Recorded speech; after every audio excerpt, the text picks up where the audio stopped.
राजधानी दिल्ली के इंद्रलोक में नमाज के दौरान पुलिसकर्मी के द्वारा नमाजियों के साथ की गई मारपीट की घटना को लेकर मुरादाबाद से सपा सांसद के द्वारा कहा गया, आजाद हिंदुस्तान में भी अभी तक ऐसा नहीं हुआ। बहुत ही दुखद घटना है। देश में आज तक कभी भी ऐसी घटना नहीं हुई है। दुनिया के तमाम मुसलमान को इस घटना से दुख है। आखिर हिंदुस्तान में मुसलमान के साथ हो क्या रहा है? तो सपा सांसद एसटी हसन का ये बड़ा बयान देखा जा रहा है। क्या कहना चाहेंगे? देखिए, बड़ी अफसोसनाक ये घटना है।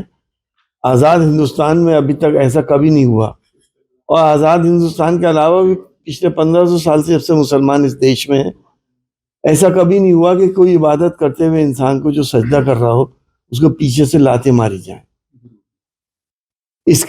इसका तमाम हिंदुस्तान के मुसलमानों को नहीं बल्कि पूरी दुनिया में ये मैसेज, ये वीडियो चली गई। तमाम दुनिया के मुसलमानों को इसका रंज और गम है कि आखिर हिंदुस्तान में अब हो क्या रहा है।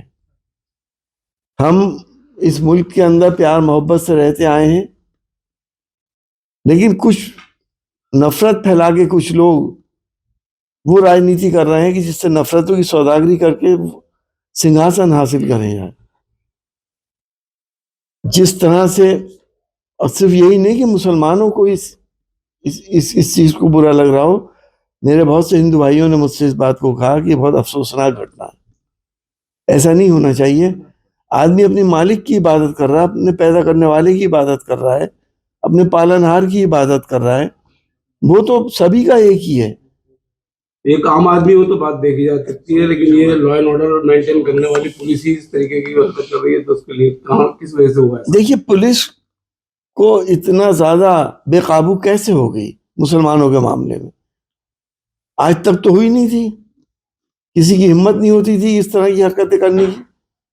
लेकिन आज बेकाबू यूं है क्योंकि वो उन्हें एहसास है कि सरकार इन चीजों को पसंद करती है।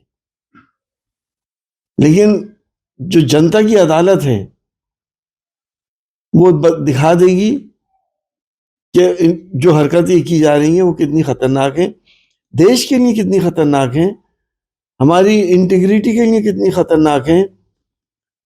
हम अगर सांप्रदायिक सौहार्द हमारा नहीं मेंटेन कर पाए, जिसको आज देश को सबसे बड़ा खतरा है, तो मैं समझता हूँ, मैं इस बात को जानता हूँ कि हम कभी भी ना तो विकसित भारत बन सकते, ना ही महाशक्ति बन सकते। चुनाव नजदीक है और ये कयास लगाया जा रहा है कि मायावती जी इस पे पार्टी में आ रही है, इसकी कितनी सच्चाई है क्या है?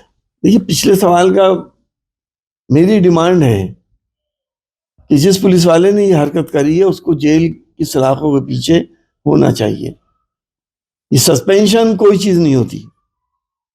आज सस्पेंशन हुआ है, वो अपने एक्सप्लेनेशन देगा, 2-3 महीने बाद फिर ड्यूटी पे आ जाएगा।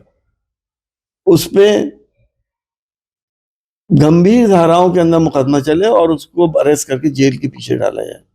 प्रदेश भर में 13,000 मदरसों के ऊपर कार्यवाही करने की एसआईटी के द्वारा सिफारिश की गई है, जिसमें कहा गया 38 करोड़ रुपए की जो है फंडिंग खाड़ी देशों से हुई है। जो फंडिंग इकट्ठी हुई इसको लेकर कुछ कहना?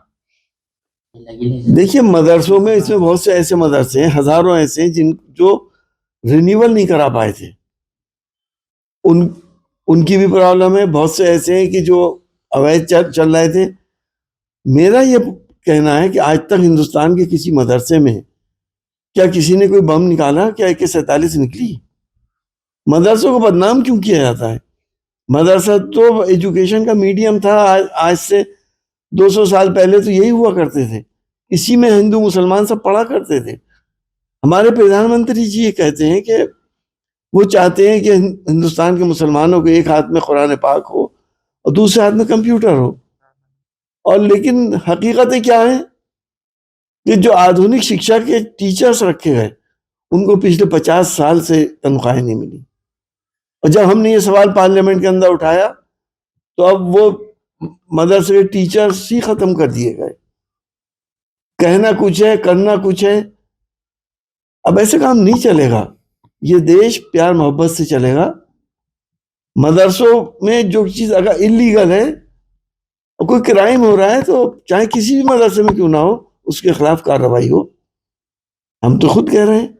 लेकिन मेरा मुख्यमंत्री जी से ये रिक्वेस्ट है कि इन मदरसों में अगर कोई भी इलीगल काम नहीं हो रहा है तो इनकी मदद कर दें, इनको रेगुलराइज करा दें ताकि छोटे छोटे बच्चों का भविष्य ना खराब हो। इन मदरसों में लाखों लोग पढ़ा करते हैं। बड़ी सौगात दी है, 100 रुपए आज महिला दिवस पर सिलेंडर पर कम करेंगे, क्या कुछ कहेंगे? चुनाव से पहले इस तरीके के बढ़ाए कितने थे? 400 रुपए से 950 रुपए पे ले आए, 100 रुपए कम कर दिए। तो ये तो वो पार्टी है जो हमारे पीछे लात मारती है और हमसे समझती हम कहें थैंक यू। जी, कलकत्ता हाई कोर्ट के जज हैं अमिताभ गुगली, उन्होंने कहा रिटायरमेंट के बाद मैं बीजेपी में शामिल होऊंगा, सदस्यता लूंगा, इस पर क्या कुछ? अब ये उनका पर्सनल मैटर है, वो कहीं भी सदस्यालय कहीं भी जाए रिटायरमेंट के बाद, तो ये तो आदमी की अपनी चॉइस है। मुरादाबाद से रेहान अंसारी की रिपोर्ट।